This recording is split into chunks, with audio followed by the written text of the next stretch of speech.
What's going on, everybody? Welcome to another episode of Pod Scum. I'm your host, Reckless Rex Ruger. That, of course, is, I don't know who he is today. We're rocking a hybrid episode today. A little music, a little boxing. So take your pick. He's either the Freddie Mercury puppet or is the Alexis Arguello puppet. I'll leave it up to you guys. It's up to your discretion. But one thing is for certain, Reckless Rex Ruger is in the house, and we got another banger of an episode. But when don't we? I mean, I know I'm a little biased, but I mean, come on. Today it's going to be heavy in here. We're talking hardcore. We're talking boxing. We're going to be all over the board with it, like we always do. Bring it back to art of conversation the way we do it here on Take Your Pick. Pod Scum / Off the Couch Boxing. That's how we're rolling today. So it's a little bit new for me, too. Haven't done many of these hybrid episodes, but these guys are versatile. They can go anywhere with the conversation. So that's what I'm looking forward to most as we continue, of course, the summer of Hagler. Why? You guys know why. Because I said so. Because it should be. That's why. That's why it should be. Do we really need a reason to celebrate the late, great, marvelous one? The answer is no, we do not. So my guests will be in here momentarily. Before they get in here, let me go into my shameless promotional mode. And of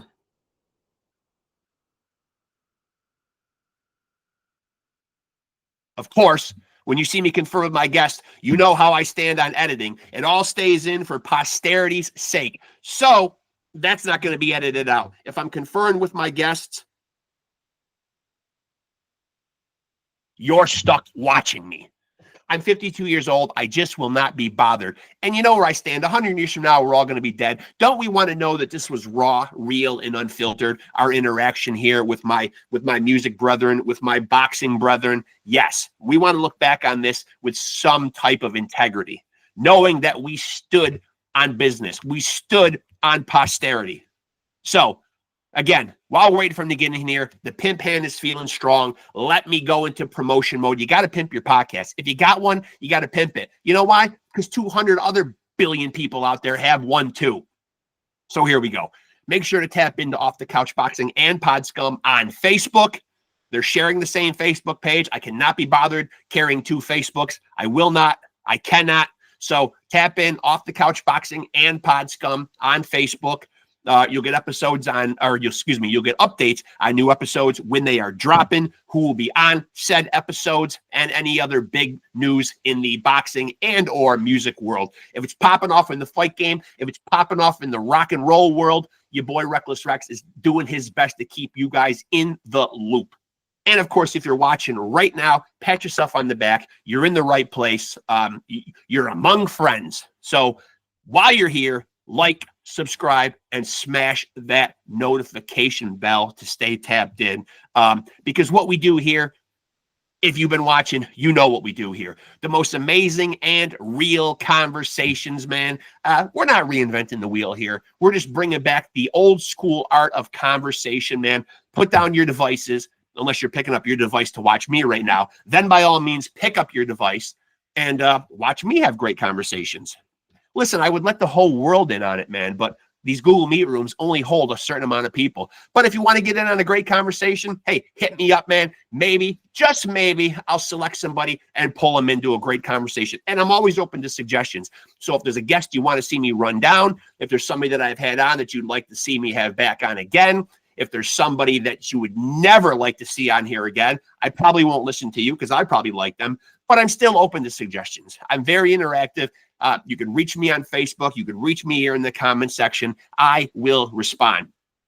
Your boy Reckless Rex is a man of the people. That's what I stand on right there. Being a man of the people. It's important in this day and age. So, again, make sure to tap in. And I'm letting my guests know that I'm ready. And they will be in here un momento, and I'm super excited, man. These guys are a couple of hardcore legends, stalwarts in the New York hardcore scene. Hell, the worldwide hardcore scene. They have their fingerprints on some of the greatest hardcore music that's ever been made. So I'm excited to have them in there as a huge hardcore fan / New York hardcore fan / hardcore fan, again, of the world. bands that aren't just New York hardcore bands. But I mean, come on, let's face it, man. Me as an upstate New Yorker, I'm just going to say what we're all thinking right now. It all started here. The birthplace of real hardcore is New York City. You know, I don't know. Maybe these guys will disagree. Maybe they will have other opinions. I don't know. We will find out when they get in here. I'm thinking, though, that a couple of fellow New Yorkers, I think we're all going to probably come to the conclusion that we're going to claim, New York is going to claim hardcore, just like we claim so many other great things. I mean, we've got the market cornered and a lot of cool shit. I'm just going to say it. People in other parts of the country know nothing about chicken riggies, black and white cookies, what the hell else? Obnoxious citizens. Well, there might be some other states that have obnoxious citizens. But here in the Northeast, we like to be loud. We like to be obnoxious. We like to be right. We like to be tough. We like to be badasses. We like to be braggadocious. But we have a lot to be proud of, though. We have a rich, amazing heritage here in New York State. And granted, I'm not down in the city. Many people think, or they equate New York with, what borough are you in? You must be from the city. And my guests are here, so I'm going to shut up. I'm rambling to stall for time till they get in here. They're here. We're going to get down to it and chop it up. I'm excited.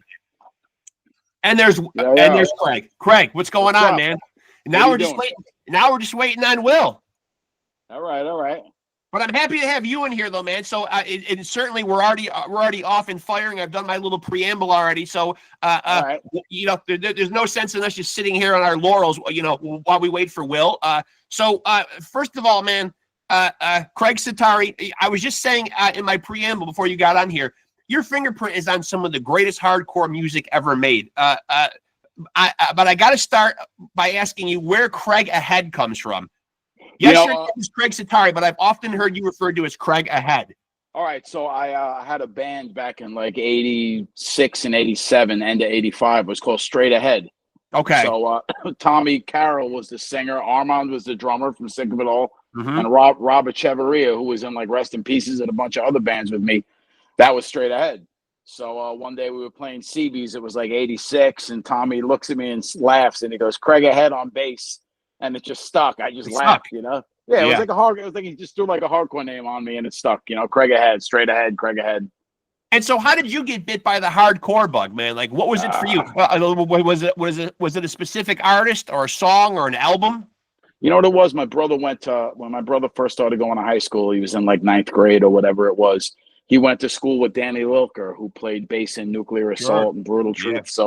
So this was back in like 1980 or something, and I was like 10 years old. So Danny would come over the house for lunch with Big Charlie Hankins, rest his soul, who was an old hardcore guy. And so Danny brought a bass over, and he's like, hey, we're starting this band. We're going to call it Anthrax. You're going to play bass, because Danny wanted to play guitar. And, you know, my brother learned a little, but I was more into it, so I played every day. So I just like became a bass player, and you know the Anthrax thing obviously took on its own life, and my brother wasn't a part of that, but that's pretty much how it started. So it was like 1980, and Danny brought a bass over, and I just played the thing every day and just kind of taught myself bass, and he would show me a little bit of stuff, and you know by 82 I was already 83 maybe I was playing gigs, you know. And now, while it is an important instrument in a band, holding down the rhythm section, man, along with the drummer, it isn't always deemed as the most glamorous. Guys want to be shredders. Guys want to be the front men. How did you find the bass? You know, did you find the bass? Did the bass kind of choose you? The bass kind of chose me. I wanted to be a drummer, but I grew up in a small apartment in Queens. So my mother and my brother were telling this guy, Frank Rocco, a guy from around the block, he's like, don't sell him your drum set. You know, my brother would be like, he can't put a drum set in this damn apartment. It's so small. So, you know, and I was like, yo, Frank just won't give me the drum set. I don't know what's going on. And my brother would be like, I'll talk to him. Don't worry. And, you know, the two of them where they had the fix was in. So I wound up not playing drums when I was like 8 and 9. And I wound up playing bass when I was like 10, you know. But the bass is my instrument. It was the right thing. Nature took its course. You know what I mean? So you were destined to be a bass player then. Yeah. And, you know, as far as glamour goes, like the bass isn't an ego instrument. It's a fundamental. It's a root instrument. Now, the thing that's weird is, you know, like in like heavy metal and like classic rock cover bands, the bass is looked at as just like one note. But if you listen to any other form of music, hardcore punk included, the bass is like one of the driving instruments. Listen to R&B, listen to jazz. The bass is like it's what glues everything together. So yeah, right. I kind of play around a little on the bass. I move around a bit. You know, I mean, we're playing like New York style hardcore, so I can only move around so much because the songs aren't structured like folk songs. You know what I mean? Right. Like if you listen to like Rancid songs, it's more singy and chords. They strum a chord, they change to another chord, so the bass has room to connect the chords. We're more like riff based. We sometimes do that, but it's more riff based. So there's not enough time to really put stuff in there. You like the hand signals? I love it. Yeah, all New Yorkers talk with their hands. You know what I mean? Yeah. Can't help it. I used to think it was just an Italian thing, but now I'm starting to realize that it's a lot of the Northeast. It is. Oh, a lot of Jewish people talk with their hands a lot too. Yeah. That's a big thing. So it's like it's all New York. I was just tooting the horn of New York, and I was saying that we're braggadocious, we're obnoxious, we're right all the time. But we have a lot to be proud of, though, man. New Yorkers have a great heritage. I've had a lot of guys on here, man, from Brownsville, a small area in New York that has spawned so many boxing champions. And it's literally a matter of a few blocks. It's crazy. My friend George Walton, he was the New York State middleweight champ. Yeah. He lost that New York State championship to Danny Jacobs, who went on to be the middleweight champ later on. But George is from Brownsville. George is a Brownsville guy. He was like a seriously skilled and powerful fighter. I mean, this guy was like a mini Mike Tyson. You spar this guy, he hits you in the shoulder, and you get dazed. You know. Yeah. I remember one time I boxed him, he hit me on the top of the head with a hook, and I was like, "Whoa!" Like we're not really talking so much about boxing, but I had a good chin. But this guy could hurt you on top of the head, which was weird because other guys in my weight, like they had trouble hurting me, but this guy could hurt you with a clipping shot. Willie just texted me and he said he has no link. Okay. Well. He's got the so he's Will at, well, I don't want to give out his email address, but yeah, I don't even know. Hit him with a regular text and make sure. So anyway, George Walton's from Brownsville, and George was a uniquely gifted fighter physically. He was so strong and durable. He would spar with heavyweights and he'd push them around, and you couldn't hurt the guy. He was a monster, you know what I mean? But it's just something. The Brownsville just had some strong fighters over the course of the years, you know. Very strong guys. Yeah, so I definitely want to talk boxing with you, man. But I'll ask Will this question too. From '87 to '92, you were in Agnostic Front. Willie's texting me. Am I on it now? Just go on, Willie. Come on. I can't stop this. We're like live right now. I can't. And so '93, you joined Sick of It All. What was the impetus, though, man? For people that don't know, of leaving or not being an Agnostic Front anymore. Obviously, they were pretty successful at the time. What led to your exit from the band? Well, Agnostic Front, when I was in Agnostic, we broke up in I think it was February of '93. We did our last tour, and then I immediately jumped in with Sick of It All, and that's the way that worked out. AF, we had some things happen that I'm not going to talk about. Okay, fair enough. That caused the band to break up for a few years, you know. So we all decided, hey, we're going to stop this. And then they eventually came back a few years later, but that was like I was already in Sick of It All, and that was on its way and building momentum. So like AF, it was a time and a place. You wouldn't believe me if I told you what happened because the story's unbelievable to me, but it's true. And that's one to ask Roger or Vinny. Yeah.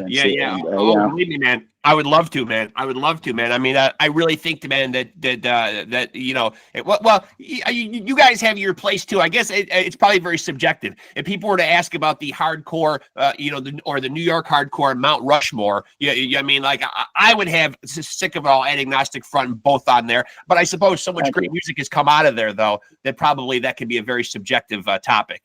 It's eras too. Like AF was like mid first wave. Sick of It All is like early second wave. You know what I mean? It's just different waves. I see it as up to 1984 was the first wave. That's kind of when I started going to shows. So I caught the end of the first wave, and then like from that point on, the second wave, 85, 86 started. You know, and when you say second wave, I'm talking about New York hardcore, not punk, just straight up New York hardcore. You had 80 to 84, you know, if you want to go into the 70s, you're going more into the punk rock situation before it turned over to hardcore. Right.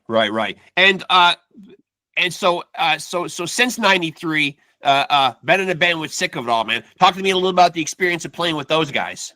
Well, I've actually had Lou on the podcast.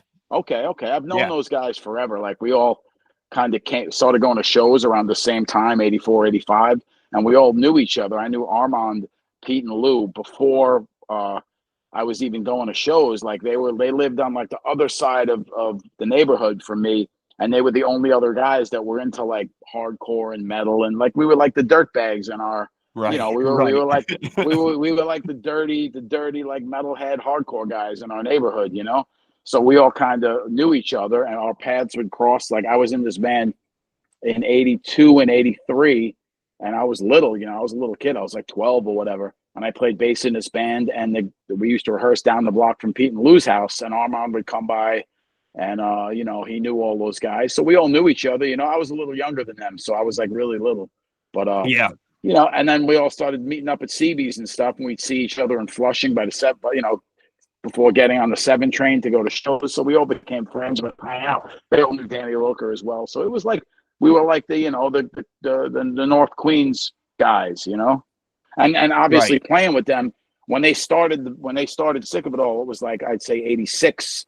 And they probably started rehearsing in Lou and Pete's basement at the end of '85. What they did was they had some songs, and I said, "Hey, I'm booking a show at the Right Track Inn, which is a club on Long Island, right?" Yeah. So it was gonna be Youth of Today and Straight Ahead, and I was playing in both bands, and I was gonna get Crippled Youth, and I said to Lou and Pete, I said, "You guys open the show," and they were like, "No, we're not ready." And I said, "Listen, I'm gonna put out a flyer that says special guests, and I'll ask you again in like 2 weeks, and tell me yes, you know." And so I just put out I made the first flyer, like handed out 20 of them, then made the flyer that said Sick of It All, handed out. And I was like, you got no choice.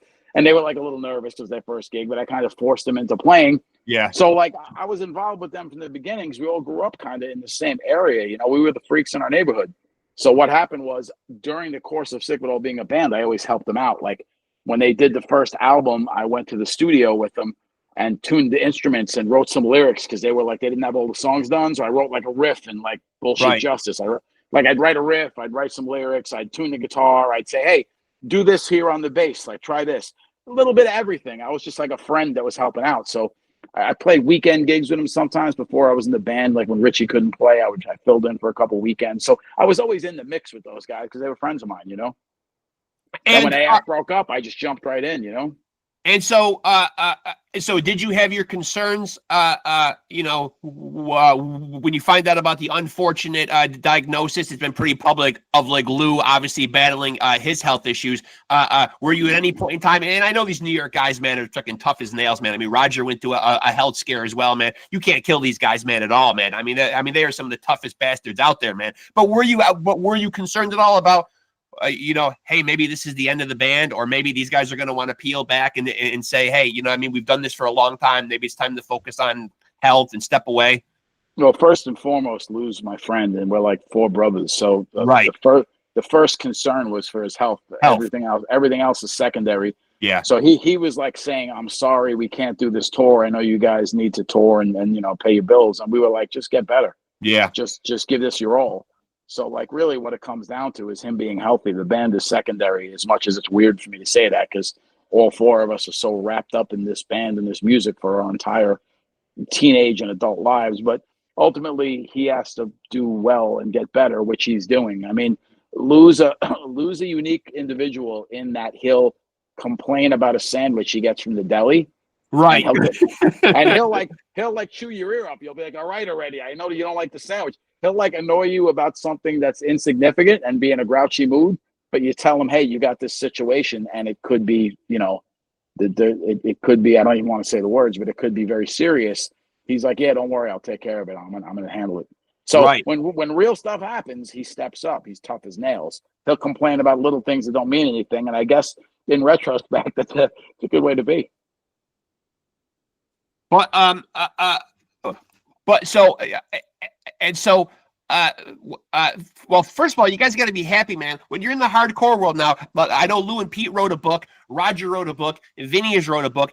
It's kind of nice, like seeing, the hardcore scene kind of get some recognition now, right? Like people want to hear these guys' stories. They want to hear what these guys have been through. And when you read their stories, you realize, when that scene kind of started, the Lower East Side, it was a grittier time, a different time in New York City. You're out there now touring all the time and seeing younger bands. Does that hardcore ethos like still exist among these younger bands, or do they have it almost easier and therefore maybe don't have that workman-like attitude that you guys had to have? Well, it was different back then in the sense that nobody had really done much of it yet, like internationally. Right. There were bands before my era, but there was like just the first like little hatching of it. But yeah, I think bands still work hard. I think it's a little more you can go around the world because of bands like AF and Sick of It All and other bands that broke it open. But these bands, a lot of these bands work hard. They have their own scene, which is respectable. They do their own thing, right? And I mean, most kids I run into are super respectful. Like Turnstile are very nice people, and they love like all the early hardcore. What's up, Willie? So they're respectful as hell. So yeah, I think if people are still working hard, I think it's great. Hi, Will. Well, you got to turn your microphone Willie? on. Hold on, I can't hear you. On, Willie.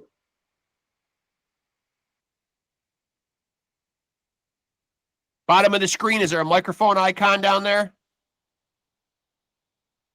Willie. Come on, Willie. Put them boots on. He'll figure it out. He'll figure it out, or this will be one of those episodes where we'll just put captions in. It's showing that your mic is your audio. It's showing right here. It says Will Shepler, and your audio is X'd out. So that's his audio, right? Yeah, you can see it on the bottom. Now it doesn't show that it's X'd out. You got your things in? Your things? Yeah. Well, we could just read his lips. A sign. Yeah. Yeah, do you know sign language? That'd be fun. How about now? There you go. There you go. There he is. See, I installed this audio, a different mic array for this plug-in in my recording software, and I had to go back and change it to the default Intel. But at the end of the day, Will Shepler has now joined the conversation, man. So now we are, What's up, guys? Hey, so now we're officially a trio, man. Although I can't play anything, though, man. So you guys are gonna have to carry me, man. I don't play an instrument. Yeah, that's all right. I barely play. Hey, now one thing that I saw that you guys got a chance to do, though, I saw on your Instagram, though, and you guys must have been touring, obviously here in New York State. You guys are recently at the Boxing Hall of Fame. Yeah. That was fun. We did a tour with Murphy's Law, and we played Syracuse. I'm friends with Ed Brophy, and Rexx, we were supposed to go to that show in Syracuse. Right? I know, and I had to work. That's the bad part about working in healthcare, right there, man. That's the bad part, man. And as a matter of fact, it just screwed me this past week because I've had a couple of the Crowbar guys on. They put me on the VIP list to go see Crowbar, and I Hate God. Couldn't go. It sucks. Well, you didn't miss much. It wasn't a great show. No, yeah, it doesn't sound like it was too great. It was fun. It was fun. Going to the hall was great. And now you guys just saw the show, the Crowbar show? No. He's talking about our show. Talking about when we played Syracuse. Oh, you guys just. It was like, I forget. It was in the middle of the week. It wasn't a great turnout. I love the Lost Horizon, though. We wouldn't talk scratch on Crowbar or I Hate God. Two great bands. We're saying our show was, Yeah, but I do love the Lost Horizon, though. Yeah, great place. It is a great place, man. It's got that low ceiling, and it just really rumbles in there. It gets really loud. I mean, I can't even count how many shows. Actually, the last show, ironically, that I did see was Sick of It All, Agnostic Front. You guys were there with Crown of Thorns. Yeah, I remember that. That was a couple of years ago. Yep, 2 years ago. Yeah, it was good. That was good. Yeah, it's a cool venue. It's like a classic place. It is classic. Now, Will, let me ask you, because me and Craig have been talking a little bit, man. I've had a lot of drummers on here, man, and I'm wondering, when you've been doing it as long as you have, how is your body held up? Because when you do extreme drumming, there is a lot of physicality involved. I've had guys on here that have talked about having to change the height of their stool or the layout of their drum. You know, they have different little, you know, something's impinged or something sore, something hurts. Have you dealt with any of this? Yeah, and I've actually had this conversation with quite a few drummers my age from our generation. We tend to everything sorts of gets lower and we start to sit higher. So we're sort of more on top of the drum instead of reaching up, you know, because I had some shoulder issues over the years and I had to get surgery. And I'm not sure if it's playing drums or from boxing, you know, years of hitting heavy bags, you know, that'll do it. and it's kind of hitting like a cement, you know, bag. Yeah. But it's probably a combination of both, you know. I don't know. Yeah. Greg, you probably have some issues from that. All of that from weightlifting and hitting stuff. You get all banged up. You know what I mean? Yeah. My knees are bad. I'm starting to notice when I go out and hit my heavy bag now, man, that it just is not as enjoyable, man, as it once was. I was telling my son the other night, I almost might think about actually giving him the heavy bag and just more focusing on shadow boxing. I've got these egg weights and they're the double end bag. A double end bag. You get slipping on. You know what I mean? It's so much better. Yeah, you know what I got? I have a water bag. That's what I have. It's a water quart, and then it's got 2 inches of foam on top of that. So it I doesn't have the same impact. It's you don't get the snap out of it. You know, doesn't snap. You know, but you get a good workout. You know, and you don't hurt your joints. I try to kid myself and tell myself when I go out in the garage, man, that I use the slip bag a lot. I really like the old school slip bag. I like swinging it and just working on head movement. Oh, it's great. It's a great workout. It really used to work so many combos off that. Bang, bang. Had to slip the jab and counter and that really. I think that piece of equipment is of all the bags. That's the most realistic bag because you have to react to it. Yeah. I also have a big water uppercut bag. You know, it's water filled. Get the angles on that. That's good. Now that's great for hitting at all different angles. You know? That's what I have. From every angle imaginable. I have that. It's just a big round sphere of about 14 gallons in it. It's about 120 pounds. Yeah. Yeah, it's a great one too. Got to empty it in the winter though. It freezes, you know? Yeah. I doesn't really get that cold where I'm at. Don't accidentally hit it when it's frozen out of your back. Oh yeah, mine has frozen a couple times. Yeah. It's actually gotten to the point where it freezes so much it wants to push that little cork out. You know what I mean? Because you kind of screw a little cork down in there. So I'm in upstate New York. I don't have to tell you guys. I mean, cold winters are brutal. Yeah. And so how close were either one of you guys? You know, because I do want to make this kind of a hybrid episode. We can certainly talk music or whatever. How close were either one of you guys? What was both of your boxing journeys like? Yeah, Willie. I mean, I started maybe in the late 80s, you know, when I was about 18, 19. Boxed in Staten Island at the Parks and Recreation. Had a really nice boxing gym there. I just kind of walked by one day and started getting into it. But I mean, I was into boxing before that. Just watching it, you know, I was a big fan of Mike Tyson in the 80s, you know, just he was, you know, I think we have this debate a lot. Me and Craig, you know, I think in his prime, and I don't know, so I can't see anyone ever beating him. But Craig doesn't think he's the greatest heavyweight ever. Nah, I don't even think he's that good. I think he's got great attributes.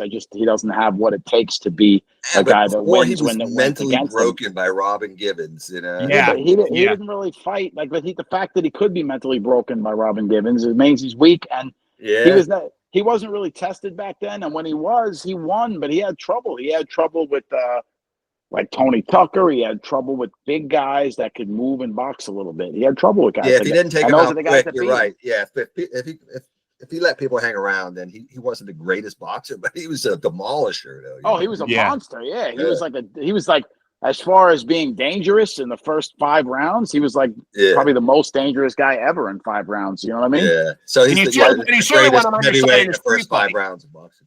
Yeah, if something's going on down the street, man. I mean, you know, man, he'll take it there. He'll take off ears. You know what I mean? So anyhow, he inspired me. You know what I mean? Wow, you know, I love watching those fights. You know, that's just absolute demolition of the opponent. You know, I did used to be a little upset though back in the day because you would scrape together your money, man, and even if the pay-per-views were $29, $39.99 back then, that was like the equivalent of $100 now. And then you'd watch him do about 30 seconds worth of work, and it would be over. You know? Yeah. You better hope it's a good undercard. Yeah, that would be the worst. So I boxed. You know, I never really had any amateur fights. I mean, I registered with the U.S. Amateur Boxing Association and all that, and I wanted to fight in the Golden Gloves.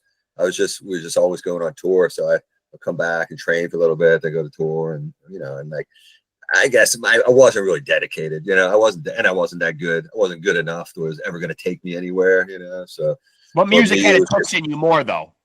What's that? Music had its hooks in you more. Yeah, for sure. Yeah, that was that was a career at that point. Before I went back to school, music was always on the road. Yeah. So, but I mean, boxing as a recreation, I still do it. I love it. Me too. Yeah, me too. Craig, do you keep up with it too, man? Do you still like train on some level? Not so much. I do it in spurts now, but I started my best friend growing up, Sean Graham. His uncle was Billy Graham, the welterweight. Yep. So they call me Uncrowned Champ. So my friend Sean's father was Jack Graham, and he was the deputy New York State commissioner. He's the guy that actually in the Resto Collins fight, he's the guy that put the gloves in his trunk. So he's the guy. Jack Graham took the gloves because he was like, somebody's going to mess with these, and he took them, and that was what the controversy. He was really just trying to safeguard the gloves. So I grew up hanging out with him, and I wasn't into boxing when I was younger because I was only into music. But then when I got to be about 17, I went with him to the fights one day, and I got hooked right away. And I went to the 110 PAL in Flushing Meadow Park, and I boxed there. And a guy in my neighborhood named Eddie O'Boyle was a pro under Don Turner. So he took me under his wing and trained me. And, I always trained and I always sparred and I always kept in shape. And, just like Willie, I would do it, we'd shadow box an hour before we get on stage and work on it. I would spar all the time. And, I moved to Rhode Island and I went to Vinny Pazienza's gym a couple times and like worked as sparring partner's corner. So like, I was like up in the mix, but I was like a little scrubby kid in the mix. And, like I fought I go to different gyms and spar all the time. I took it seriously. I got a job as a coach later when I got a little older, but I didn't fight on the card, but I fought in the gyms and all that. And, it was like the Golden Gloves would come up. I'd go to different gyms around New York and spar all of these guys. And they'd ask me to come back. Hey, it was good work. Come back. Yeah. So I would judge how good I was. Like I had trouble with this one Spanish kid one time. We fought neck and neck. And I was like, man, I was like upset. I was like, this kid, like, it was rough, but he won the gloves that year. So I was like, oh shit, this guy won the gloves. And like, I boxed him on completely even terms, but I was already older and he wasn't experienced. So I thought, well, how's this kid hanging with me? Right. But yeah, it was a lot of that. That's my whole thing. And my coach, Eddie O'Boyle, he got me a job as a coach. Cause he I got the respect of the guys I respected is what I'm trying to say. People respected me. And that's really all I was ever looking for. I tried to fight in the gloves when I was around 35, but the age thing, they wouldn't let me in. My neighbor used to be he was the guy that let you in, but then this other guy took over. It was a lot of being on tour and never be like, oh, you're going to fight in the PALs. Okay, I'll fight in the PALs. The date is this. No, I'm going to be in Europe. No, I'm going to be in California. Right. It's sporadic. Yeah, I kind of had the same experience, but I wasn't as deep into boxing as Craig was. But like, I was like the punching bag for the up and coming fighters. In my I was gym. that too. The guys that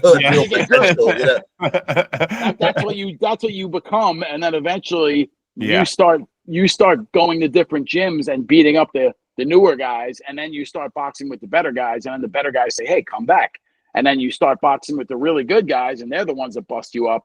But the mid-level guys, the good amateurs, they're the ones you just slowly like rise it up. But then it's like too late in the stage of your life to make anything out of it. Yeah, right. I mean, music is our thing. We do music, but like, my most glorious stuff is like getting in a van with 4 other guys, driving to some gym somewhere over there and sparring, or some pro from out of town comes in and, hey, I need some sparring. I got a fight coming up. And they say, hey, come down and box this guy. I box him a few rounds. I do okay. That's the kind of shit it is. Yeah, let's see Mike Tyson do 5 hours in a van.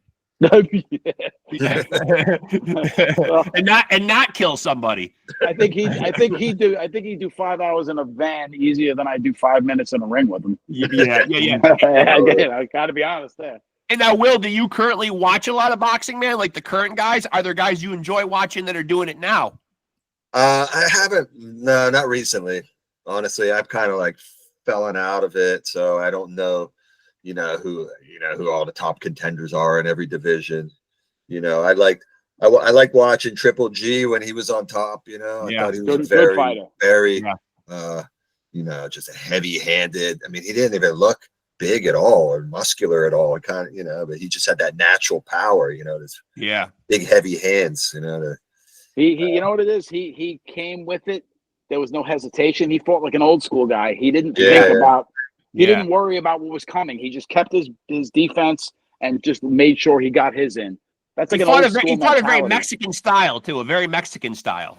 Kind of, European Mexican mix. European Mexican, throwing his overhand, you know, right. So like, and now, so with that being said, man, the fact that he was a notorious puncher and fought Canelo 3 times and couldn't knock him down, Craig, where do you stand on this? You know, because we see so few of these, man, but we're a couple weeks away from seeing another super fight. Maybe this is the first one we've seen since maybe Floyd and Manny. So we are going to see Bud Crawford and Canelo Alvarez. Just subjectively, how do you see that fight shaking out? Well, first of all, Triple G beat Canelo 2 out of 3 fights. Yeah. The first fight, clearly. Sure. First fight, clearly. Second fight was very close, but I thought his jab. It shocked me. It shocked me that he boxed him because I thought he was going to trade with him, but he boxed him. I thought he won 2 of those 3 fights. Listen, I think that Crawford is like a throwback. He's like very and don't forget, Triple G was like 10 years older than him. Canelo, way past his prime. I feel like Canelo, like he's fighting a guy that was basically a lightweight for you know the better part of his career, which is weird. He's like much bigger, and he's going after these small guys. It's like a weird thing. I think Canelo barely throws any punches. I think he's overly selective. I think he's very good, but when he's matched right, if you put him in a fight where he has to really fight and the guy's throwing a lot of punches, he won't have the output to win. He'll just let a guy tee off on him, catch, and lose the decision like you saw with Bivol. He'll let guys beat him. He wants it his way too much. He's not. His output is too low. He just hangs around. That first fight with Triple G, he just hung around. He threw like 8 punches around. I was like, what is this guy doing? He's giving the whole fight away, but he refused to throw punches. You know. He's a great fighter, but he's not that interesting to watch. No, he's not. It's almost boring sometimes. I feel like, you know, they were the same size. I feel like Crawford would completely dominate him. But the real question is, how is Crawford gonna? Crawford's not going to be able to hurt him, I don't think. Yeah, Canelo does have a legendary chin. Definitely a legendary. He's got a great chin. If he's not getting hurt by these other big guys he's fighting, you know, he's not going to get hurt by Crawford. But Crawford can outbox him and outwork him and all that. But is he going to? You know, maybe Crawford can take his shots because Canelo doesn't throw enough to really get him. So maybe Canelo wins a decision, but they're never. I mean, maybe Crawford wins a decision, but they're never going to give Crawford a decision unless Canelo wins all of his fights, unless the guy knocks him out. Outside of Bivol, where they just kind of like, okay, we can't go that far with it. Bivol was goes to the cards. He's getting a decision. Bivol was very dominant. Yeah, and so I want to ask you, Will. And Craig, you were on this album too. One of my favorite albums growing up, and I think it is such a treasure of an album, just because I haven't heard a lot of hardcore bands be able to accomplish a live album the way that Agnostic Front live at CBGB's 1989 album sounds, man. Take me through like that show, that album, Will. Like, what you remember about that era? Well, I remember it was pretty crowded in there. Yeah, I'll bet. It was loud. It was loud too. It was loud and crowded.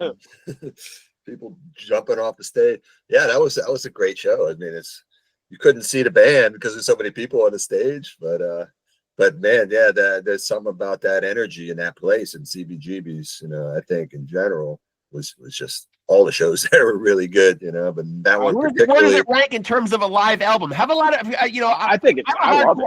I love it. Yeah. I'm a hardcore fan, but have a lot of hardcore bands done classic live albums like that?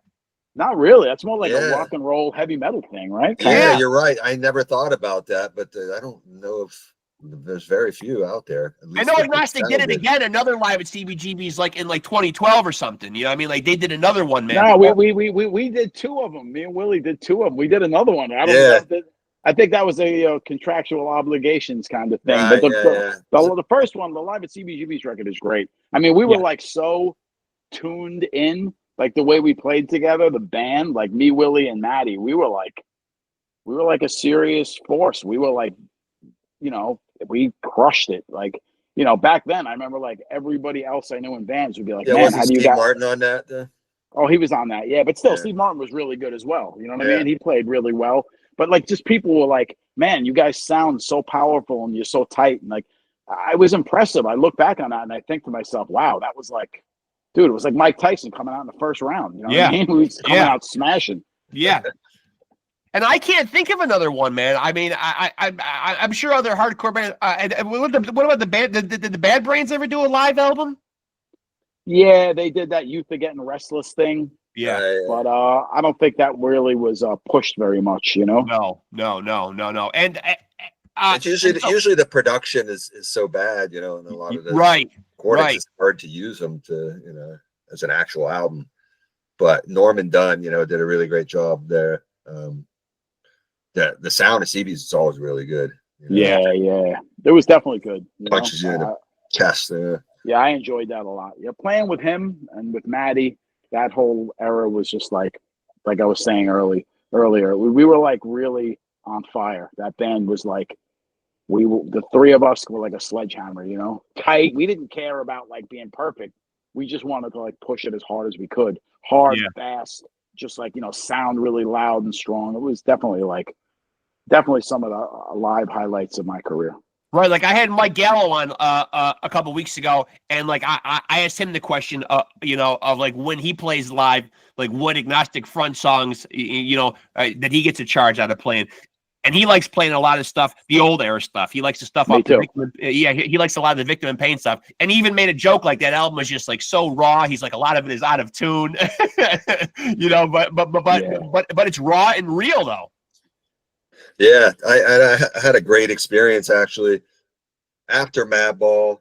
It was '98, and Jimmy Coletti was playing drums for Agnostic Front. He got shot in a robbery, and so Roger called me like a week before the tour and asked me if I wanted to do it. I'm like, yeah, I'll do it, but we got to play all old songs.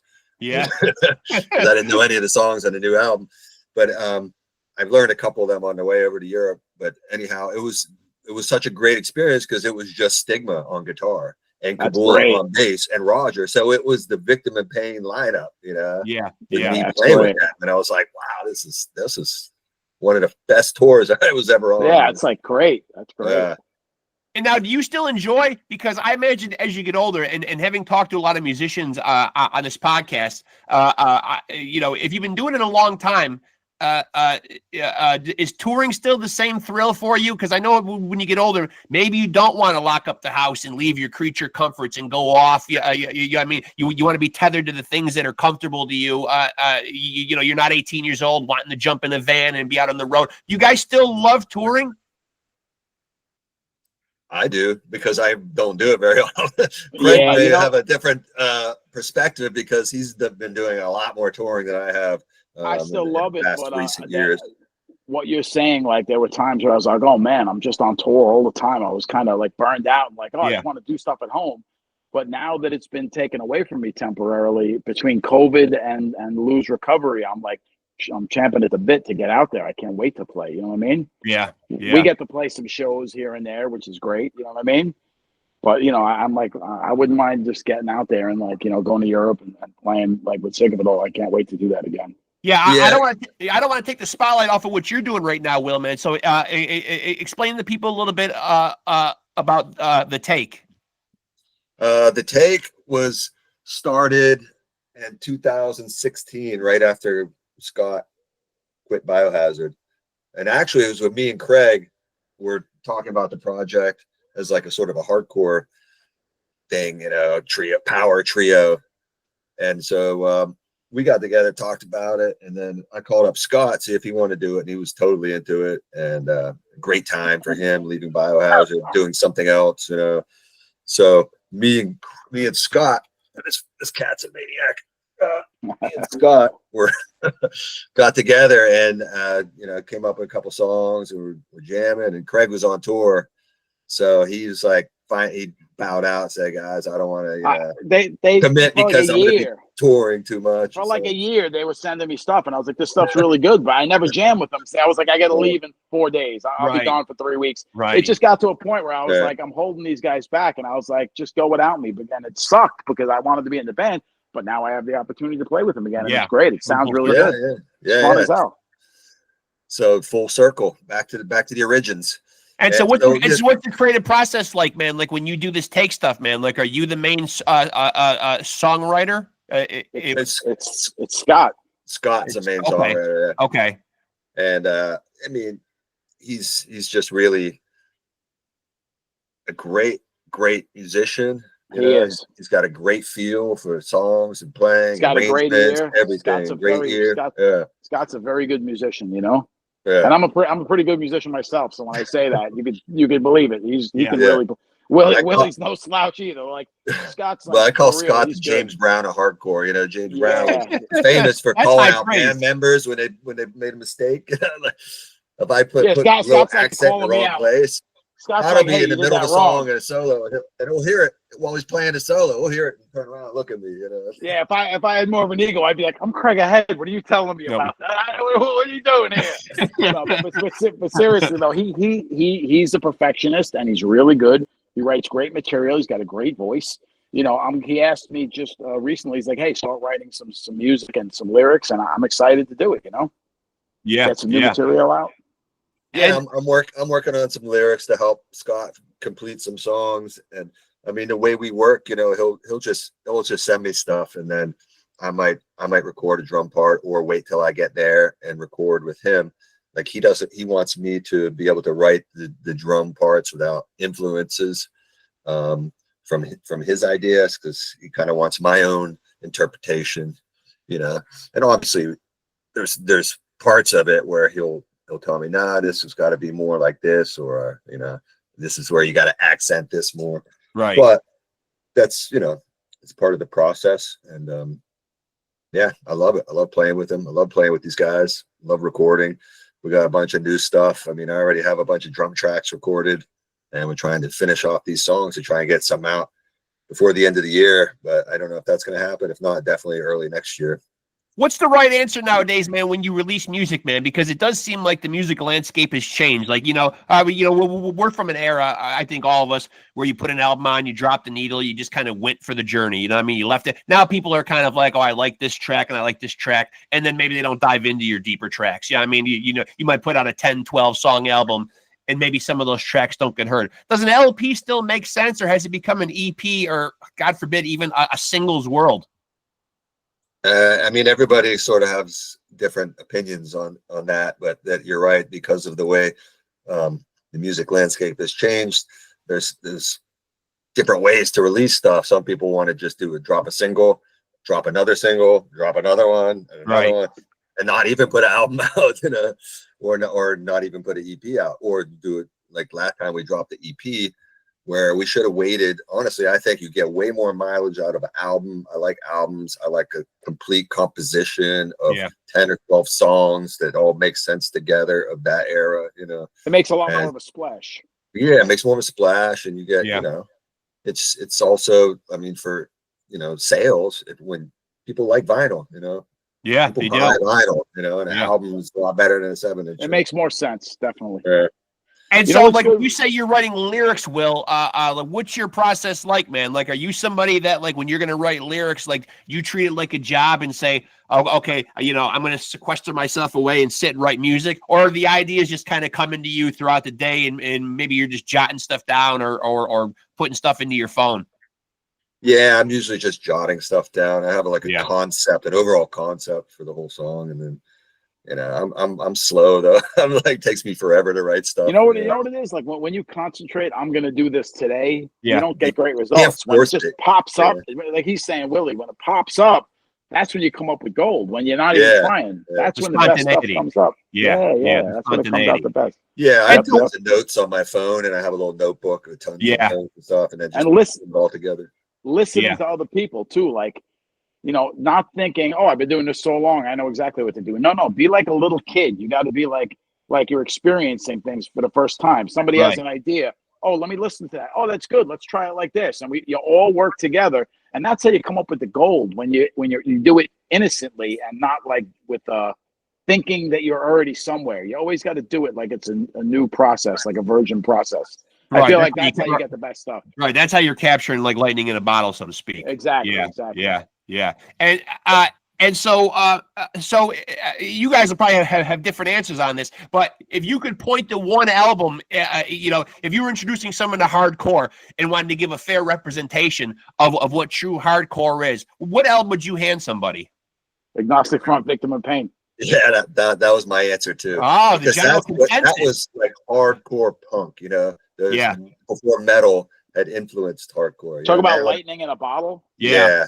Yeah. I mean, that captured everything of that era right there. That's New York hardcore right there. Yeah. Through and through. You put that in a time capsule and aliens in 10,000 years get that. They're going to be like, what the hell was wrong with these people? Now, I said this in my little preamble beforehand, man. But you guys probably know the heritage and the history of the genre more, man. But is New York the birthplace of hardcore? Not really. It's you got the Bad Brains, you got DC, Boston, Detroit. Is anybody able to trace the lineage? Is anybody able to trace the lineage to who did hardcore first? Do we know? You got the Necros in Detroit. You got Negative Approach Detroit. So you can't undercut Detroit. You know what I mean? Some West Coast stuff even. It's like punk, too. They're always trying to say, well, what was the first punk band ever? It was Death. It was Sonics, and it's the first punk band it's like zeitgeist. You know what I mean? It's it all happened at the same time in different places, I think. Yeah.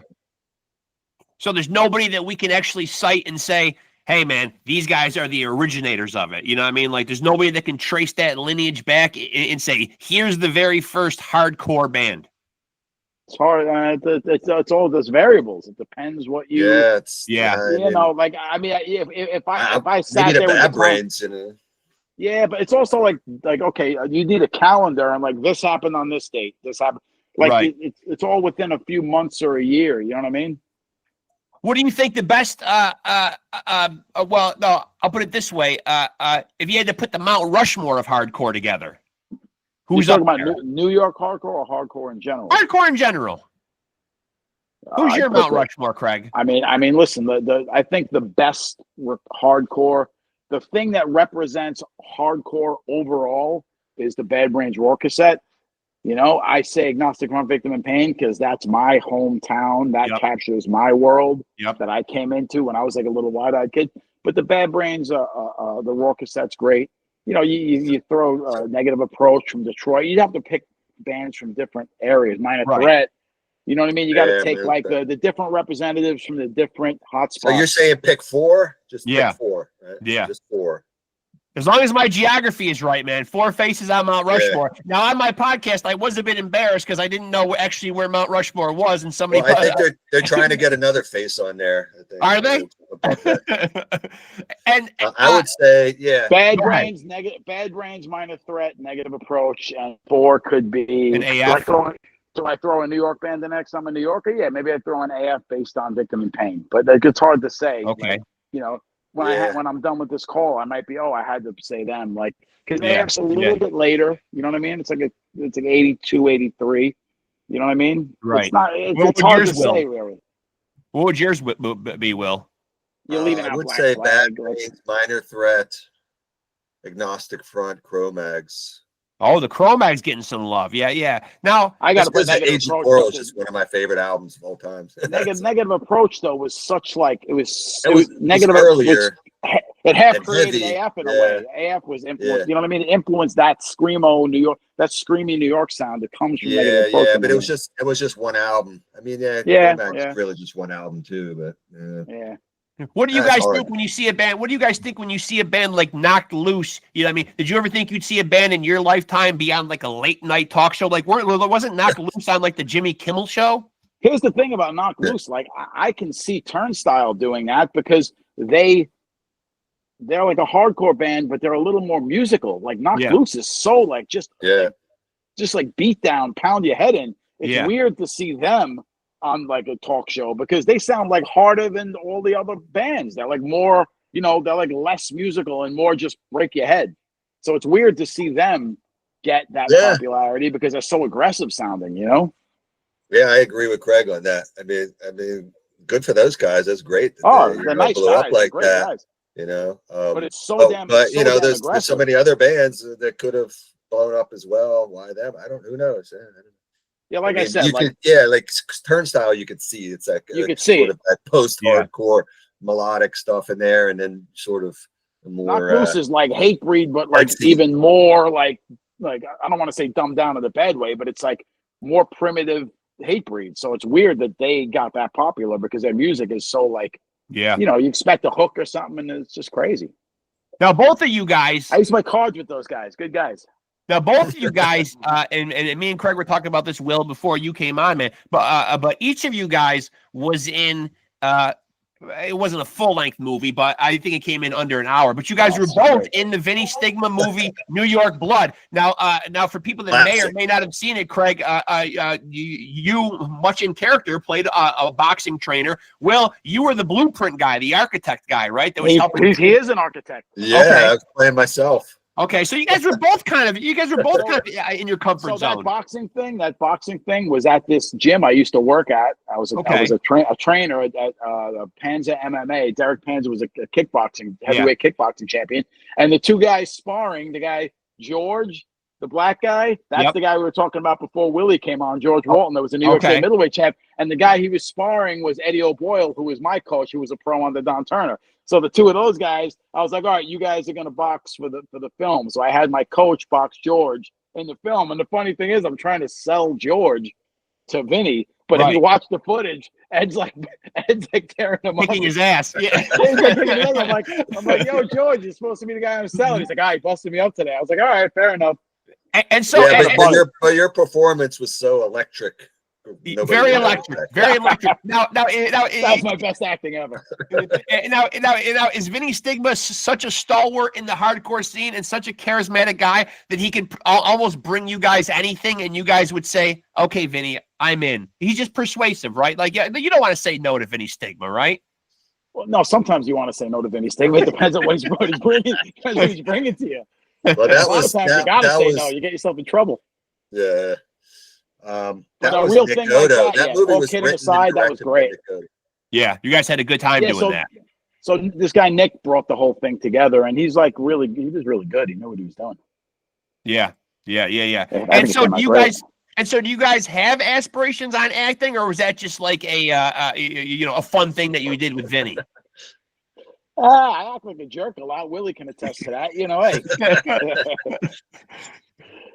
I mean, Martin Scorsese called me up and wanted to be in a movie. You wouldn't turn him down, right? You wouldn't turn my friends that act are like the life of the party guys. So like, I'm kind of like low. I feel like I'm too low key for that. But like some of my friends, like Stevie G's an actor, and he's like the guy who lights up the room. You know what I mean? But you start to look at the movie and you start to see like, wow, man, Vinny got to pull a lot of, all of a sudden I start to see these little Easter eggs where maybe I didn't notice it at first. Like, there's Paul Bear behind the bar. You know what I mean? Like I'm starting to see a lot of good stuff. Yeah. Gallo plays the creep. It was great. Yeah. And now who was that guy? I thought Vinny's acting was really good. Vinny was like so like thing that made that movie stick and be realistic was when something wild would happen, people would like freak out and get all nervous, but Vinny and his father would be like calm about it because they were like experienced gangsters in the movie. It came off like everybody around them was panicking. They were like, all right, we got to get rid of the body. Like that was what made it stick to me. The fact that Vinny and his father were like super calm and just serious when bad stuff would happen, and everyone else around them freaked out. That gave me like that feel, the authentic feel. That's the best way I can describe it. Yeah. Man, Vinny's he's a really good, like a natural actor. Yeah, where some people it feels forced and like you could tell that they're acting and it's fake, but he's way more comfortable and natural. Yeah. Now, I think that's really what it is. Nick was telling me like when I was doing the scene, we did it a couple times, and I was like uncomfortable, and he goes, "You're talking to your friend Vinny. Just talk to him. Don't make a big deal. Don't think I'm filming you. Just have a conversation with Vinny as if you're having a conversation with him." And I did that, and he's like, "See, that came out great." And I was like, "Yeah, that's really all it is. Just forget your acting and just be natural." Marlon That's it. Brando. I mean, Exactly. Marlon Brando seemed to think that all of us are actors. Yeah, I mean that we're acting every single day, and that he was no better of an actor than you or me. You know what I mean? That we act. He has a whole theory on acting. You can look up like interviews he did on YouTube. I think it was a craft that he kind of always downplayed. I don't think he ever really considered himself the great actor that we all consider him. Yeah, he was great. He's brilliant, but and he's right too. And I think what Craig said is absolutely right. You have to forget that you're acting. Yes.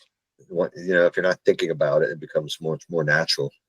Now, how did you find your way to the drums, Will? I asked Craig this, and he kind of copped to the fact that the bass kind of chose him, man. Was it always going to be the drums? Because I made the point to him that a lot of young people getting into music, they want to be Eddie Van Halen, they want to shred, or they want to be the front man out in front of the stage.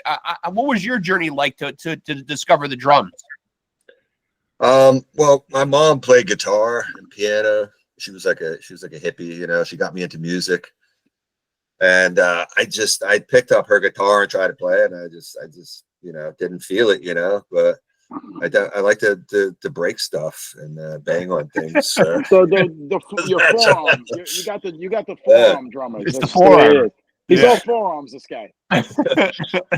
So I like banged on cans and stuff like that until I finally got a real drum set when I think I was 9 years old, and there was like an old Slingerland kit in his pawn shop near my house, and I had gotten like a bunch of, I forget, birthday or Christmas money or something, and it was like $90 or something like that. Yeah.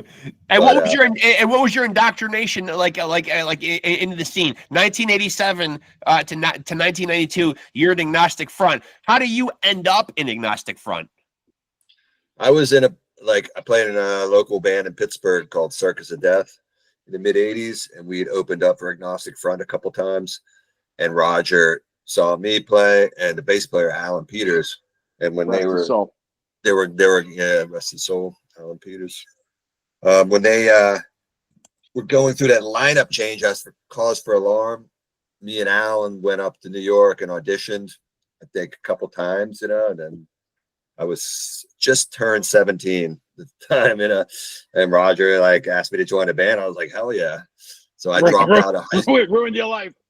Dropped out of high school and moved to New York City. I just turned 17 and moved in with Vinny Stigma at 285 Mott Street. And so Roger literally sees you and just says, I'm going to go covet this guy. I'm going to pull him away from his band.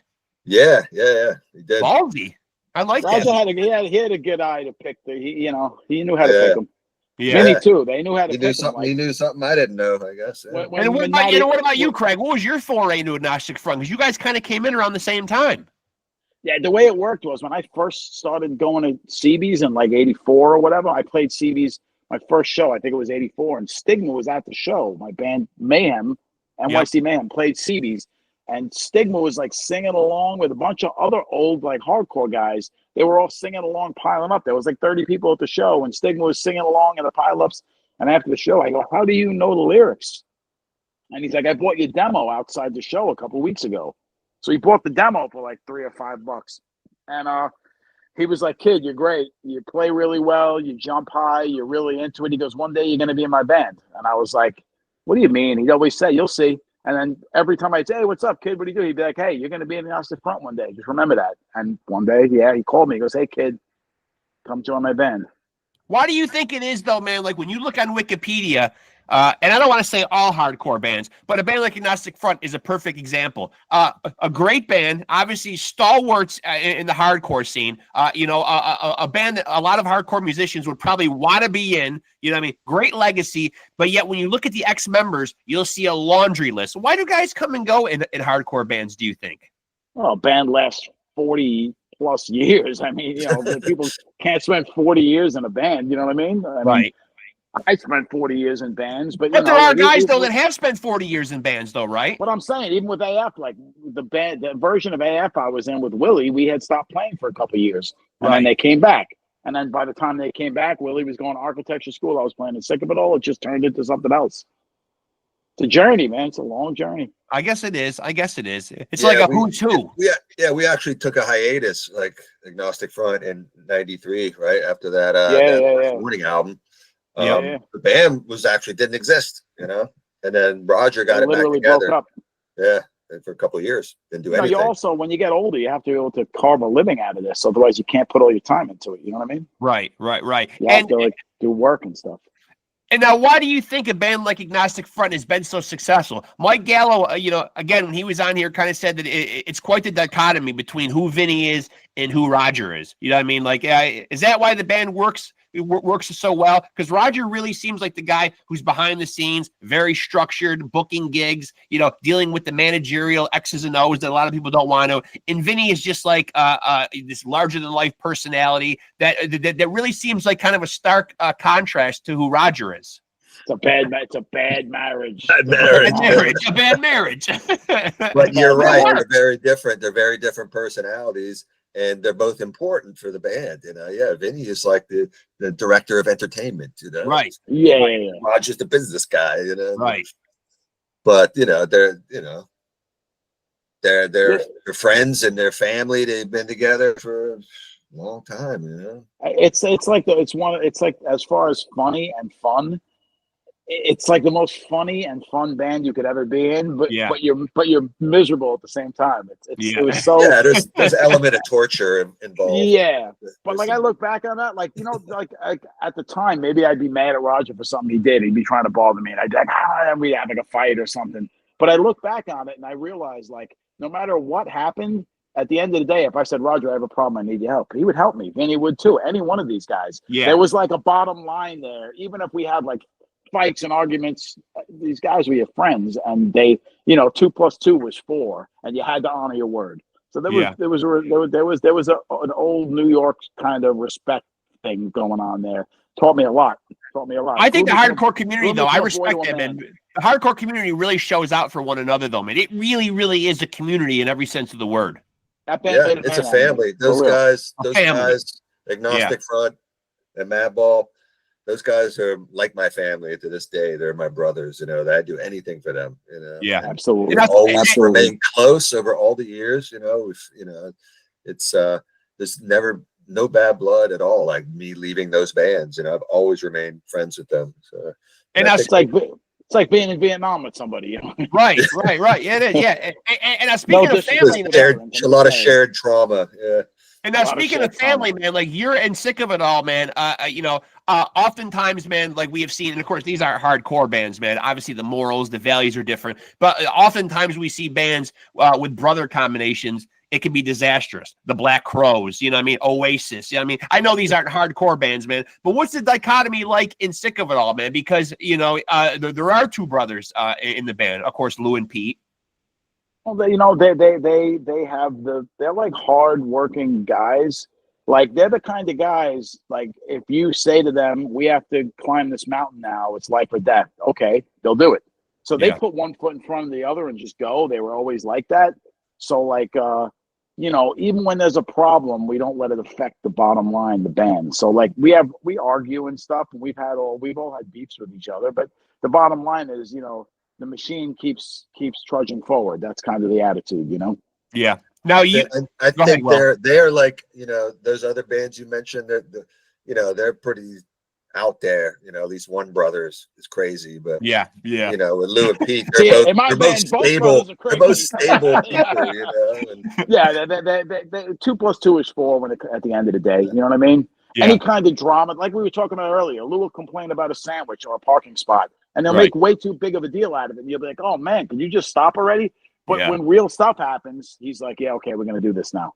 So it's like the little stuff is he makes a ruffle out of little stuff, but when real stuff happens, those guys are tough, Yeah. And now, Will, like you as a drummer, man, certainly, part of a rhythm section. Obviously, Craig plays bass. You guys are 2 separate parts of a rhythm section. But when you look at who his rhythm section is in Sick of It All, playing with Armand, who's widely regarded as a machine, a drum machine. You know what I mean? I've heard him described as that way.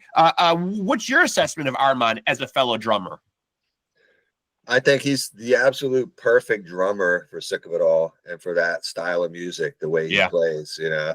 Yeah, he is like a machine. It's like a caveman machine. You know? Yeah, Like, yeah. You know what? I always describe the way Armand plays. He's heavy, and it's heavy music, and he just he plays the right pounds it part. out.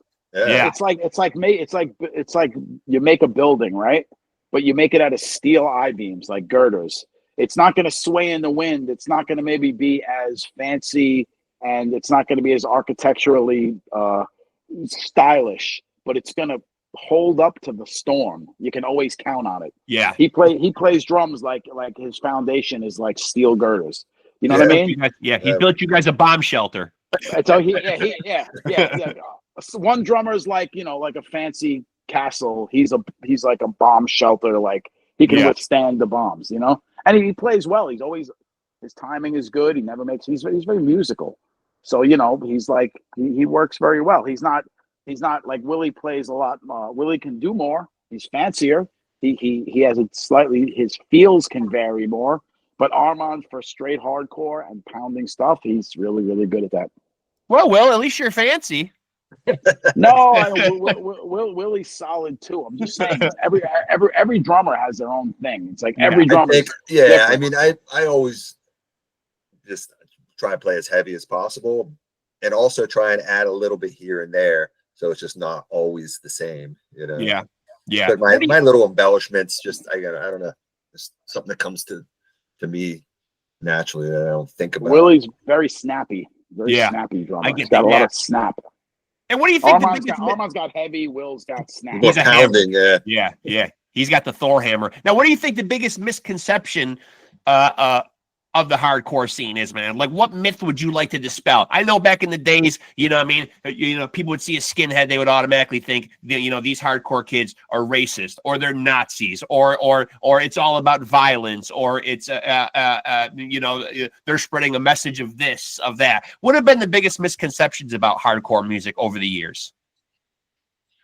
I think you hit it right there with all of those heads in the hardcore scene, you know, on the whole, you know, the white power thing that was going on in the 80s with those idiots. I can't even remember what their name. You know, they were on those talk shows. Yes. Metzgers or something like that. Yeah.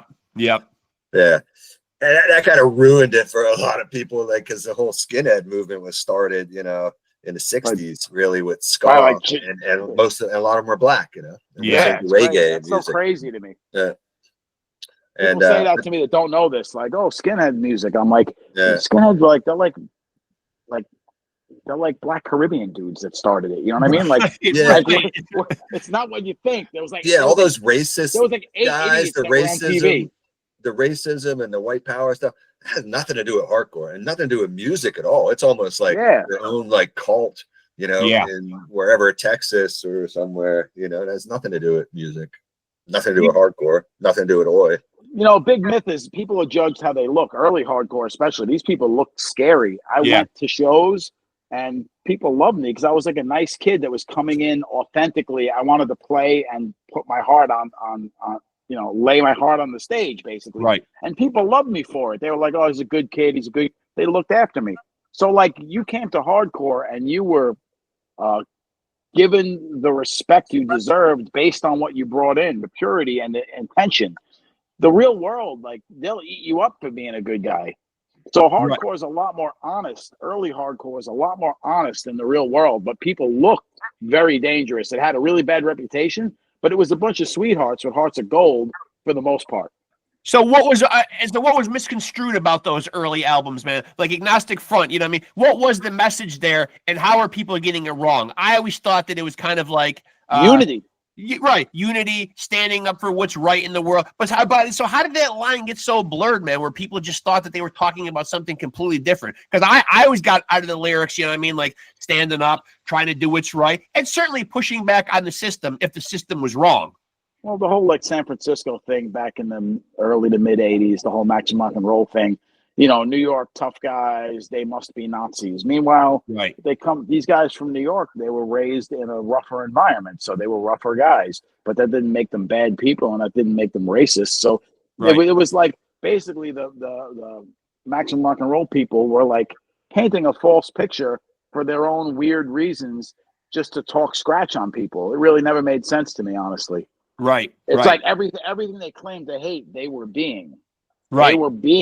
They were being discriminatory, but they said, "Oh, we're the guys that don't discriminate." Meanwhile, the guys that didn't even mention being discriminatory were getting accused of what the other guys were doing. But so it was like it's like opposite world, you know? Yeah, I think people thought. I think people thought they knew what the message was in hardcore, and they were misconstruing it severely. Yeah, well, I think Willie could lay it in a little better than me. No, I mean, no, I think Craig's absolutely right. I don't know where. I mean, they're kind of just, decided. They're going to paint this picture of what they think, Agnostic Front is or New York hardcore is. Right. It had nothing to do with. I mean, you read the lyrics and it couldn't be anything opposite than that. Right. So, right. I don't know why. I don't know why that was their agenda, but that was really what. I mean, united and strong, blacks and whites. United and strong, punks and Right. skins. United and strong for everyone. Right. Yeah. United and strong. What more do you want? Like that. What more do you want? Yeah, I guess they had I mean, Maximum Rock and Roll has got this, this sort of had a cult following that would believe anything they said, right? And that's kind of what happened, Okay, so who's the bully? They were the bullies, though. Right. Right. They were the bullies. They were the protagonists, Yeah, completely. Okay, so here's a polarizing topic right here, and I know this just to switch gears from away from music now. Because I do a boxing podcast, I try to be in a lot of the boxing forums, a lot of the groups, a lot of the rooms on Facebook. You got the Hagler hat on. I got the Hagler hat on. Yes. I meant to say that earlier. That's hard. I've already deemed it the summer of Hagler. I don't know why, just because it is. This whole summer when I've been doing interviews, I've been touting it as the summer of Hagler. I mean, hey, do we really need a reason to celebrate the late, great, marvelous Marvin Hagler? Absolutely. So every day could be Hagler Day. Every day. I got a picture in that. I got a picture in the. Tell them about the Boxing Hall of Fame. That was actually a really cool visit. So after the Syracuse show on our way to Buffalo, we stopped at the Boxing Hall of Fame because Craig is friends with the owner. Yep. And he met us there and gave us some fast condensed tour because we were late for load in, but an amazing place. I recommend anybody who's into boxing go there. Fantastic. Yeah. The Hall of Fame induction ceremony. He said this next year, maybe Triple G being inducted. So been there many times during the inductions. Yeah. I might have to go up there. I never did that. It's in June. I always want to go, but I was always on tour. He's always like, "Hey, come up." I was going to ride my motorcycle, get a hotel room, and go to the induction, but I'm not. Well, now what they kind of been doing is they're not really using the pavilion out back no more. The Turning Stone Casino has kind of absorbed all the festivities, so it all kind of happens, which is really only like 10, 15 minutes away from there. But, I don't want to say unfortunately, man, but there was something nice about it happening in that pavilion out back and them doing the speeches, but the Turning Stone Casino has gotten in on it. And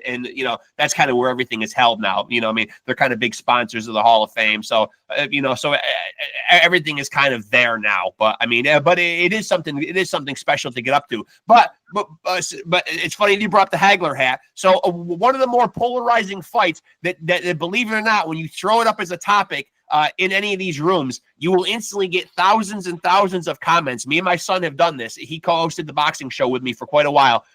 Hagler versus Sugar Ray Leonard, 1987. Who won that fight? Hagler. You agree, Will? Hagler.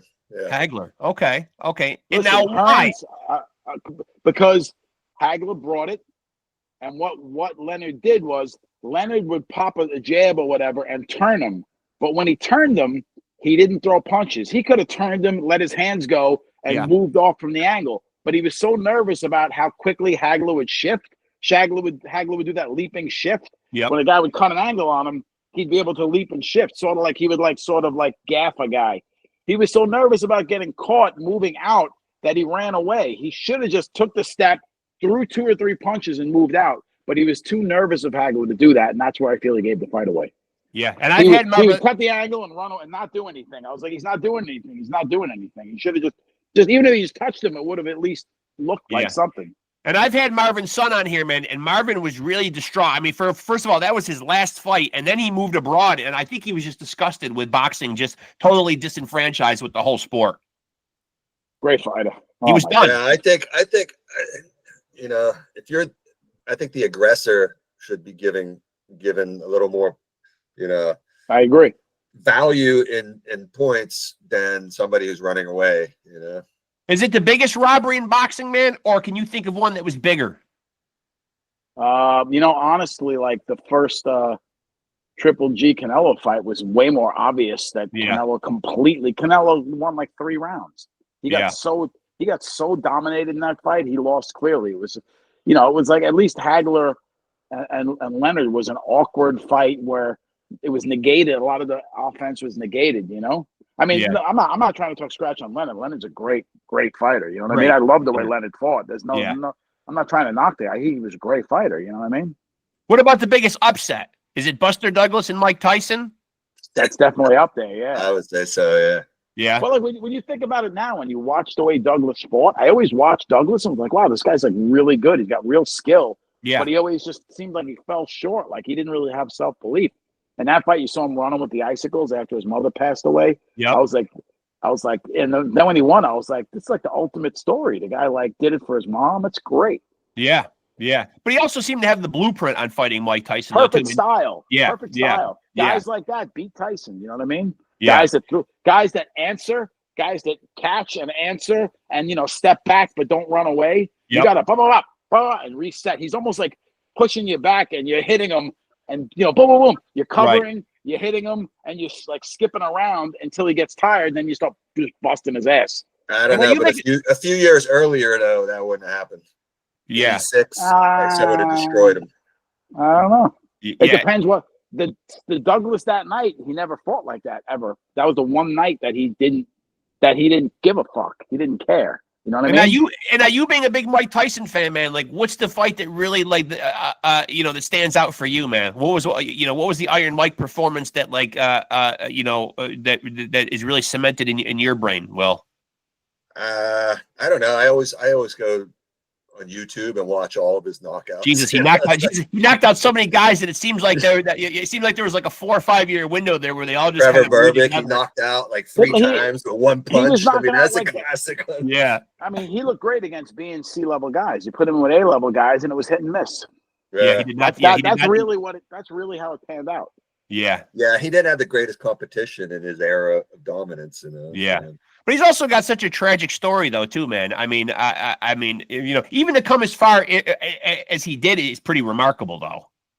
The most important aspect of a fighter is his mind. That's the most important weapon. Yeah, and he got turned around quite a bit, man. Between, as you mentioned earlier, Robin Givens, Don King kind of did him dirty. You know what I mean? Like he had a lot of vultures and a lot of leeches hanging around him there. Yeah, and then the whole bullshit about the whole, you know, the rape charges and everything. That's complete bullshit. It's a rough story, man. He got fucked over so many times. Yeah, yeah. Spotlight was on him. Rough story, man. Rough story. And do you think when he got out of prison, man, that he should have continued his career? Yeah. Yeah. He didn't have the footwork and the spring in his legs. He should have hit the body more. He should have went to the body more, and he should have went to the body for a couple rounds. And you know, he was a little bit of a headhunter. If he would have hit the body more, I think he would have had more success. I mean, what else is he gonna do, right? He's not gonna be a college professor, right? Yeah. Oh, so you don't think Mike Tyson would have made a good college professor, huh? Well, he probably would have been actually. It would have been great. I'd take his class. And so I don't know how much you're able to divulge, Craig, but I would be remiss, and I don't want to get beat up in the comment section, man, if I didn't ask. And I know there's no timeline, and I don't want you to speak certainly, you know, for the great Lou Kohler, man. But for people that might want to know, you know, what is next for? I mean, the Less Sick of It All album was 2018, and I know you made a great point earlier. It's friendship before everything, man. Obviously, we're all praying for Lou. We want Lou to get better or whatever, man. But has any progress been made? Has anything being done in the Sick of It All camp as far as new music, or is everything still halted? Yeah, we have a bunch of songs. We're planning to get together and start working on that. Lou is right now cancer free. He gets another evaluation in about roughly 2 to 3 months. He's going to get 6-month evaluations, but he responded very well to the treatment. Great. And the plan is in 2026. Somewhere in the warm weather of 2026 to potentially play some shows if everything goes like it's been going. We're not going to play as much as we did, obviously. It's going to be selective. That was going to be my next question. So if you want to see us, when you see we're playing, you come out and see us. because we're not going to be playing. We used to be like Motorhead. We played every down the block and here and there. Right. Now we have to be more selective, and because this man has to conserve his energy after what he's been through. So Sick of It All is still going to be a full-time band, but I don't think we're going to be playing every little show on Tuesday and Monday night like we used to. We're going to pick our spots, and people, if you want to see us play, you come out. We're going to be a little more selective, like I said. But yeah, I can't wait to get out there. Lou's doing well, and he's just on the mend right now. He went through a lot, so it's going to take him a good year. The doctor said a year and a half till you feel, right again. What about traveling abroad and traveling overseas and like going over to those European markets, man? Is that a conversation that the band has had, and where does Lou stand on international travel? Well, we have to start easy. We're going to start where the plan would be tentatively to start with some festivals in America. We have a few things we're on hold for a few things for next year. Okay. And it would be, weekend fly-in type stuff, fly in, play this festival, come home. Play this festival, come home. Maybe play 2 shows on a weekend, come home. So it would start out like that, and then we'd see how it builds up. I mean, Europe would be, hopefully after some American festivals, Europe would be some festivals. As far as long tours in a van, not right away. But, who knows? We have to, it's like we got to build it back together, put it back together. And as far as new music for the Take, what's the timeline look like on that? I mean, we were hoping to have at least a single to drop this year, but maybe we're gonna wait until we have all the songs ready to go and put an album out next year. So, album, EP. We have about 6 songs right now, and a few more we're working on. So definitely, I would say early next year, we will have something out. As a band, do you guys sit around and think about, because I see a lot of these websites, and I don't know how much stock you guys put in these, but when they review albums, it seems like, and this probably has something to do with the dwindling attention spans and where people's minds are in their busy lives now. I always see one of the knocks on, especially in the extreme metal world, is projects being too long. As a band, do you guys sit around and conscientiously say, hey, let's make this project X amount of songs, or have it come in at X amount of minutes? I mean, being hardcore guys, we kind of are short. We kind of keep stuff short and concise anyway. That's kind of the style. Right. We're not like excessive song goers, honors, or whatever, however you word that. Yeah, I think an album like 30 minutes, that's plenty enough music. Honestly. Yeah. 10 songs, 10, 12 songs, 30 minutes. Yeah, I think long gone are the days when you're going to see like a 70-minute like Metallica album like we used to see back in the day, 70, 80 minutes of music. They're going to probably like say throughout half those songs anyhow. And now, do you guys like where the music industry is right now, man? Like, I don't even know if there is technically a music industry anymore, man. I mean, big labels cease to exist. Is it almost better nowadays to be a DIY band, or is it still advantageous to be on a big label or a label? Labels are kind of like obsolete now. It's there's good and bad. Like back when there were labels, you had more of a push. So we went from doing it all yourself to getting a push, which helped. But now it's back to doing it yourself. So, we've run the gamut of all that. So whatever comes, and the real thing is to be adaptable, is to be able to adapt to what's going on. If you're a hardcore band, Will, is it almost better to be DIY though, man? Because I think I think the scene itself is thought of as like, wow, these really resourceful, hardworking. You know what I mean? Like, these guys they show a lot of ingenuity. Kind of roll up the sleeves and get stuff done. Yeah, I think for sure. The problem is, now a lot of places, these small clubs have gone out of business, and the major entertainment companies are, buying everything up. And so it's just like mid-level clubs and larger venues. And it's hard to find a little DIY spot where bands could play every single week and for a $5 or $10 door charge, you know what I mean? But that's really that's what was a catalyst for a lot of these great hardcore scenes, is having these clubs that bands could play every weekend. Yeah. And I know here I'm in Gainesville now, Florida. There's a DIY club called the Ox, maybe capacity is like 200. Yeah. But there's bands every single weekend and young kids, like teenage kids playing in hardcore bands. And I haven't really seen that in other places. So it's incredibly important to have these DIY places.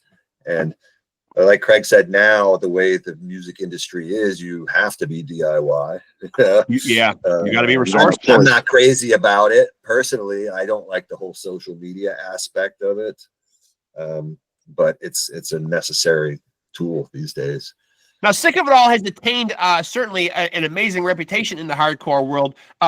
Is Sick of It All a band that strictly headlines? Do you guys ever open a lot? Like when I saw you guys at the Lost Horizon, Agnostic Front played last. Is that always the case? Do you guys take turns? Are you guys ever on bills where you do open? Like I saw Agnostic Front, like last year they did that last Sepultura tour, and that's why I like Agnostic Front. Agnostic Front will go out with like extreme death metal bands and be on those kind of bills. Yeah. The AF Sick of It All tour, every night we just switched. Okay. So one night they go on last, one night we go on last. And we open for bands sometimes. We'll play with other bigger bands, and we headline sometimes, and sometimes we play with other bands. Whatever comes down the pike, we just do what we do. And is Sick of It All also a band a lot like Agnostic Front, as I mentioned, comfortable going out with bands that might be like outside of your genre? Yeah, we play with. Well, we grew up in the hardcore scene where different bands played together all the time, so that's just like normal for us from back in the old days, Yeah. And let me just ask you, Craig, when Sick of It All does conscientiously say, okay, it's time to make an album, what's the creative process like with Sick of It All? Who's doing a lot of the writing? Is somebody bringing the lion's share of the ideas? Are you guys getting together and being very collaborative? Because I see all of you guys as major creative forces in your own way.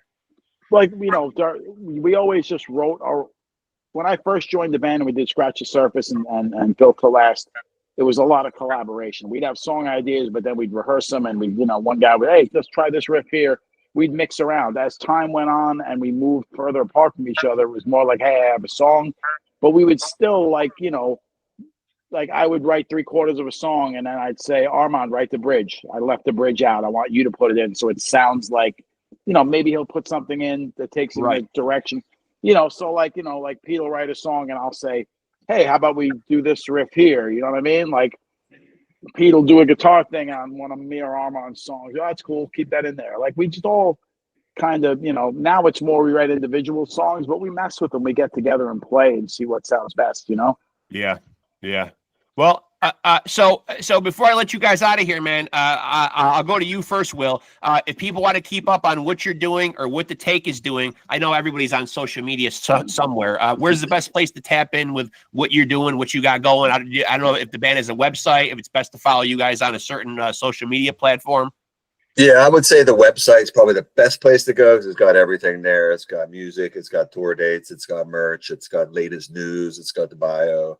Okay. And that's the Take NYC.net. Wow, you guys got the Take NYC.net. Hey, it's not easy to get a good website nowadays, man. Kudos to you guys, man. We had somebody?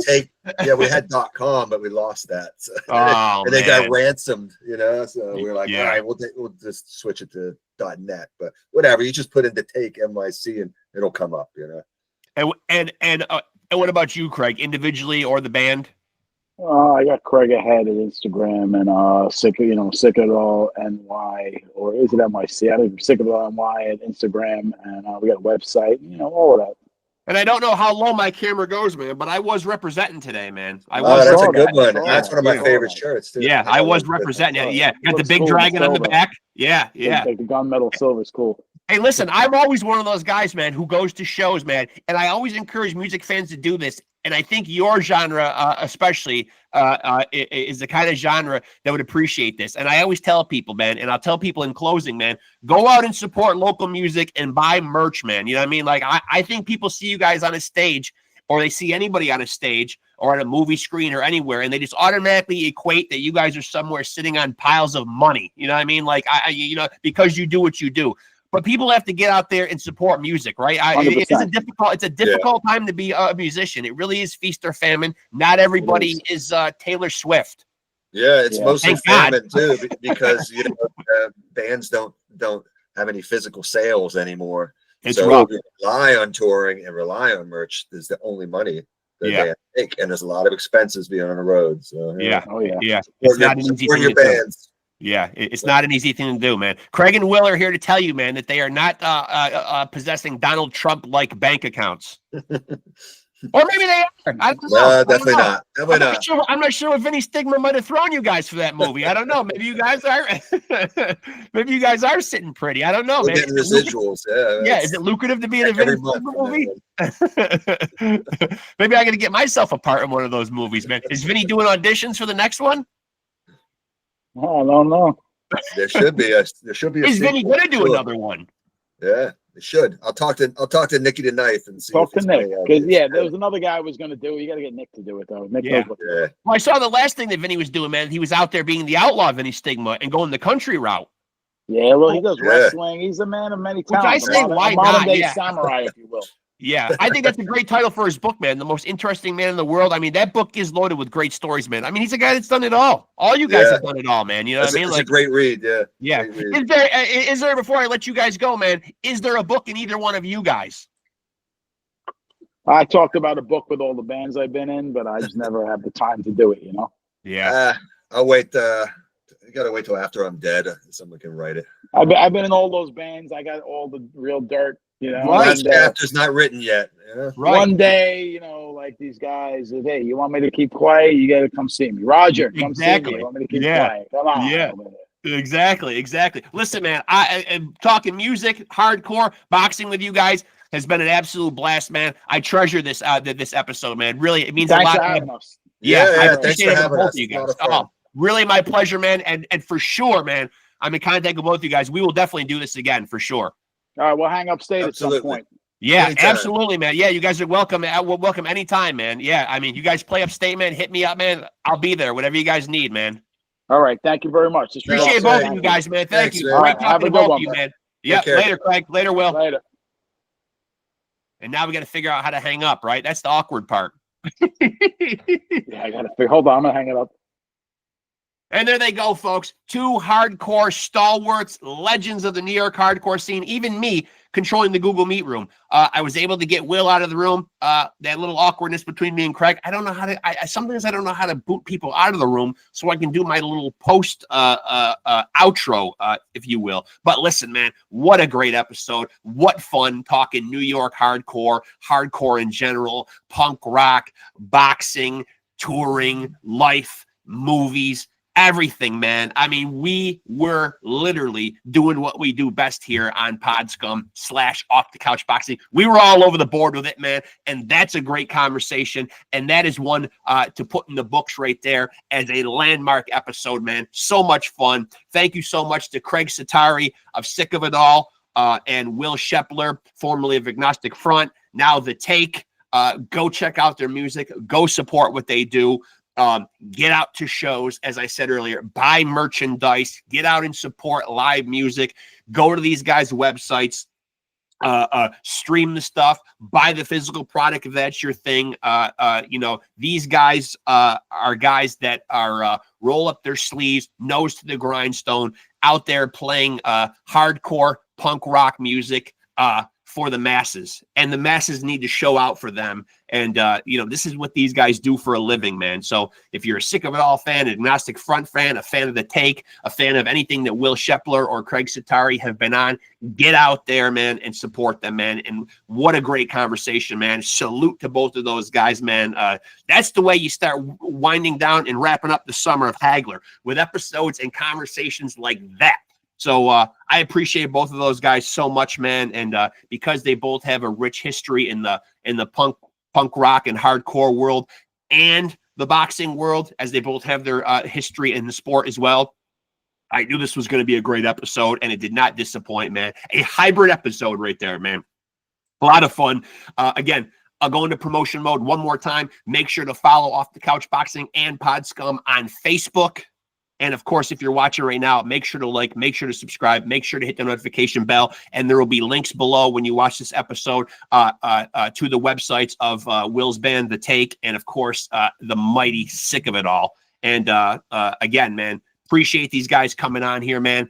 And that right there is the reason why we are the undisputed, undefeated heavyweight champion of podcasts. Usually I'll say boxing podcast, but that just goes to show when you have a conversation like that I'm really the heavyweight champion of podcasts. Just generalizing the whole statement right there. Not music podcast, not boxing podcast. We just threaded them both together right there, man. And we just put out a banger right there, man. So I appreciate both of those guys. And the good news is you two at home can be a champion, just like Craig, just like Will, just like your boy Reckless Rexx, just like the late, great, marvelous Marvin Hagler. You can be a champion at home. And the formula is very simple. All you got to do is continue to stay tapped in to Off the Couch Boxing and Pod Scum and continue to roll with the champs. Peace.